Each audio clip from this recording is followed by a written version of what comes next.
খুলনা মহানগরীর দুর্ভোগের অপর নাম ট্রাফিক জ্যাম। অনুমোদিত সংখ্যার কয়েক গুণ ব্যাটারি চালিত অটোরিকশা চলায় সৃষ্টি হয়েছে এই অবস্থা। মহানগর এলাকায় বেড়েছে ভোগান্তি। যদিও যানজট নিয়ন্ত্রণে প্রয়োজনীয় পদক্ষেপ নেওয়ার কথা বলছেন দায়িত্বশীলরা। 2020 সালে খুলনা মহানগরীর সড়কে ব্যাটারি চালিত অটোরিকশা চলাচলের অনুমোদন নেন তৎকালীন মেয়র। যানজট বিবেচনায় সিটি এলাকায় 7,897টি লাইসেন্স দেওয়া হয়। তবে নিয়ম নীতির তোয়াক্কা না করে অটোরিকশা চলছে 4 থেকে 5 গুণ। এর প্রভাবে প্রতিনিয়তই লেগে আছে যানজট। খুলনা সিটি সবচেয়ে বাংলাদেশের সবচেয়ে সুন্দর শহর, যানজট মুক্ত শহর। সেই শহরে অনেক jam.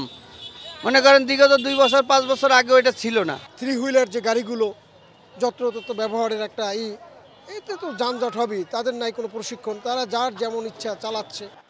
Colour expert, George sap এবং মাইল্ড অন হ্যান্ডস টেকনোলজি সমৃদ্ধ অরিক্স ক্রিস্টাল ওয়াশ আপনার দুর্ভোগের বিষয়টি বিবেচনায় নিয়ে নগরে অটোরিকশা চলাচল নিয়ন্ত্রণের কথা বলছেন নাগরিক সমাজের প্রতিনিধিরা।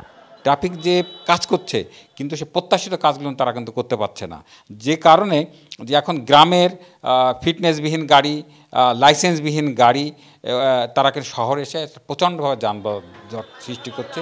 এমন পরিস্থিতিতে যানজট নিয়ন্ত্রণে পরিকল্পনা বাস্তবায়নের কথা জানাচ্ছে স্থানীয় প্রশাসন।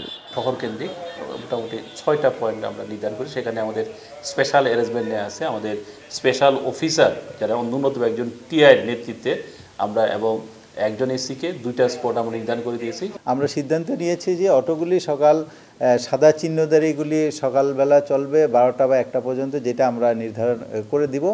আর বিকালে অন্য রেড চিহ্নিত বা অন্য যে কোনো চিহ্ন ব্যবহার করে বা রং ব্যবহার করে আমরা আইডেন্টিফাই করে দিব। খুলনা নগরীতে নিয়মিত চলছে 40 থেকে 50 হাজার ব্যাটারি চালিত অটোরিকশা। DBC news desk.